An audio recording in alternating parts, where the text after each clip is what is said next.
Hello and welcome. I bought a wood turning lathe and I've already made my first little bowl. If you'd like to watch me make it, I'll put a link to that video in the description below. I had great fun and was very pleased with my finished results of my little wooden bowl. But I did make a horrendous dusty mess.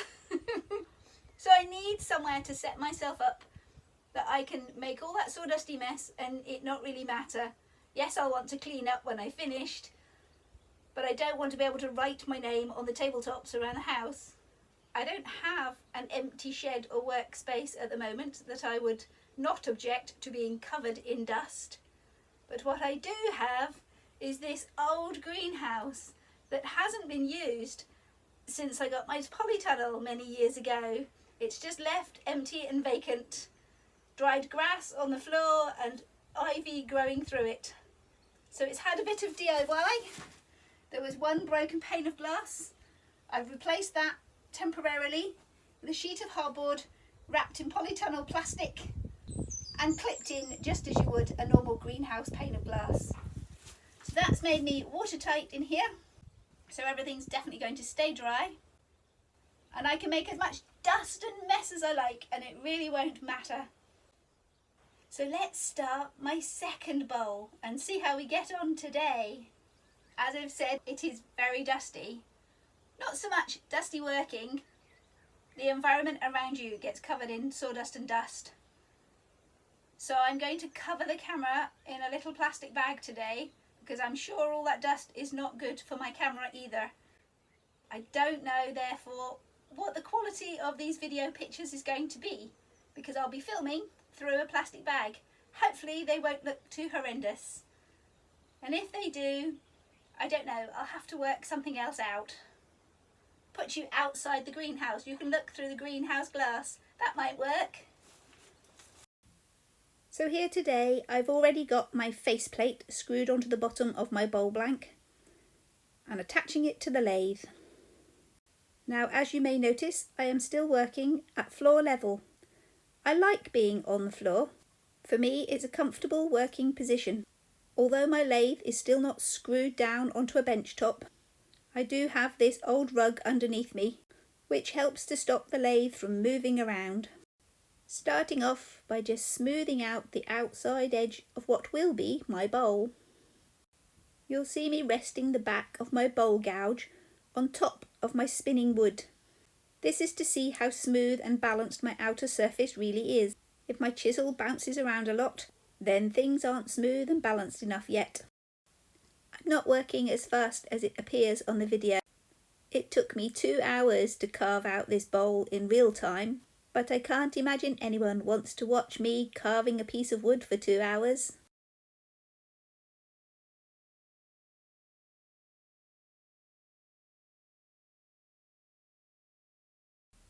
Well, I'm now happy with the sides and the bottom curve on my bowl, so time to remove this end support spike, I don't know what its proper name is, and adjust my tool rest position so I can carve a small indent in the bottom of the bowl.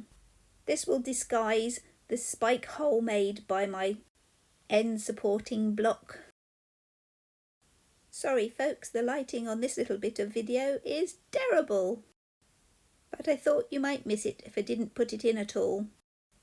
There, that little bit done. Move the tool rest out of the way and sandpaper the bottom of my bowl. Now time to remove it from the lathe, unscrew that faceplate and attach it onto my small spare square block of wood.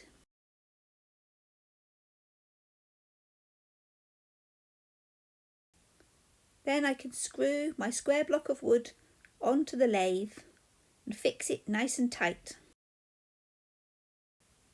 Moving back my tool rest and that end block thing that I can't remember the name of, it's now time to re-centre my bowl on the lathe. Very nicely, the bowl blanks came with the exact centre marked on at least one side. Once I'm happy everything is properly lined up, I can use my hot glue gun to glue the square piece of wood onto the bottom of my new bowl. I have been amazed how strongly this glue does stick.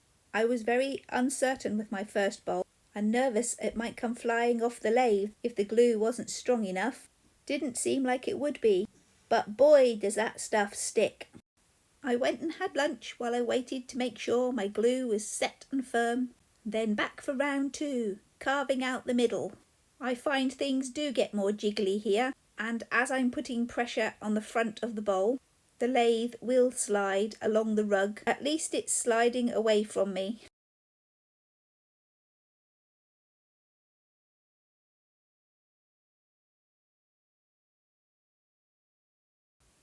This is the bit that was missed out on my first bowl. I moved the camera into a better recording position and forgot to push the button for record. So I'm very pleased to see this bit of footage, showing that this time I remembered to switch the camera on. It really does help when you're trying to make a video. Almost there. I love it when this last little button of wood just pops out the middle. Whoa, this bit looks impressive at warp speed. Almost makes it look like I knew what I was doing. Trust me, I definitely don't. A little music here, I think. I've run out of things to say. Now there's a first.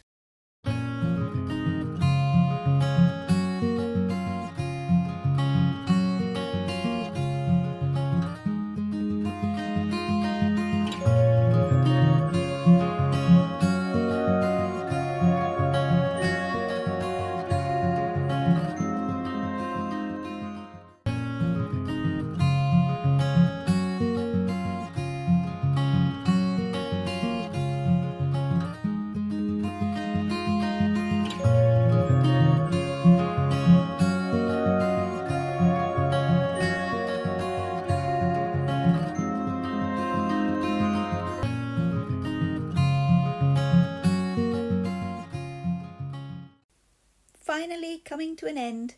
We're nearly done. Move my chisel rest out of the way and time to start sanding the inside. Well, I'll try and move my chisel rest out the way. I think its channel's all blocked up with sawdust.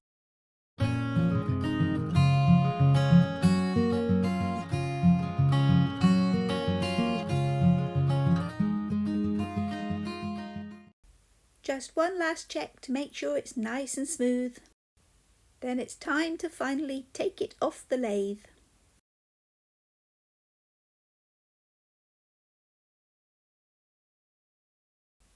Now for one of the most difficult bits of all, removing that glue block from my nice new bowl. Hello and welcome back. It's the next day and this is the bowl I made yesterday in the greenhouse on the lathe, and I've taken the wooden block off the back. I didn't have my craft knife with me at the greenhouse, so I had to bring it into the house to take the block off the back. So now we have our finished yesterday bowl. And here's the bowl I first made. They're both made with tulip wood. I have to admit I'm not entirely sure what tulip wood is, obviously from the tulip tree, but I don't know anything about the tulip tree either. I will have to do some research.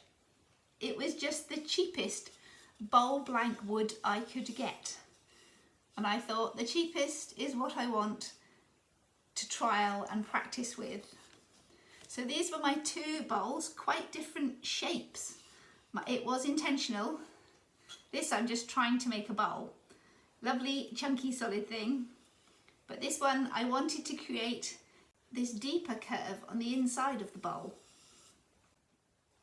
for practice. So it's got much straighter sides, this overlapping lip and a deep cut into the inside. So I'm very pleased with how it went. We've still got the curved bottom. I think my little insert at the bottom went much smoother as well on this bowl. So it's not better, it's just different. They're still quite thick and chunky because I'm scared of getting too thin and cutting through or breaking something. The reason I brought you back today is I'm going to oil this bowl, because if you see the difference in colour, although they're the same wood, This one's already had mineral oil and some beeswax. Because I had beeswax, I've put on it as well. Just going to mineral oil this today, but I wanted to catch it on video so we can see the change in colour and see the wood grain show up. And it's already looking quite nice on this bowl. So once I oil it, I'm excited to see what shows up.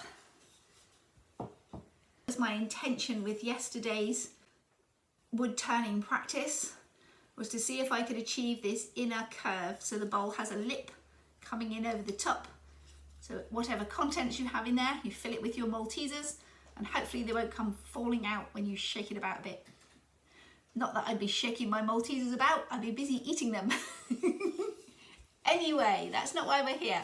We're here to oil this bowl and see how this wood changes and how much it brings out the beautiful grain in this lovely wood. So let's get to it and oil this bowl. I've got some mineral oil that I use, it's food safe, and I use it in the kitchen on my wooden chopping board, rolling pins and other wooden bowls. Anything wood that you're using for food, this is really good because it's safe and non-toxic. Apparently an excellent oil for woodwork and food grade bowls is walnut oil. So I'm going to have to get myself some of that to give it a try because it sounds wonderful. You could use any oil you like. Olive oil and peanut oil and sesame oil. I'm not sure how quickly the other food grade oils might start to go slightly rancid in the wood. I don't know, need a lot more research.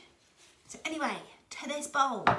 I'm just going to put some oil onto a piece of kitchen towel, which is the way I did it on my first one. I'm going to have to bring you up into camera shot. Oh, I'm dripping it all over the table. There we go. So let's see what this does to our bowl. White bowl. Yellow bowl. Oh wow, lovely. And we can do it on the bottom as well. Oil it in. We can really see the difference there. Some oil is very dry. It's certainly sucking it in. So I'm going to finish coating this in oil and take some photos for the thumbnail. It's getting really soaked. Oh my, it's going to take lots. I'm going to actually pour some onto the inside and slosh it around. It's quite a lot, lovely. It's really thirsty, this wood. Drinking it up. Oh yeah, nice. Look at that wood grain in the bottom, it's gorgeous. I love wood, it's a really nice material. Well, this is interesting, little swirly bit going on here. There's another one around this side I can see.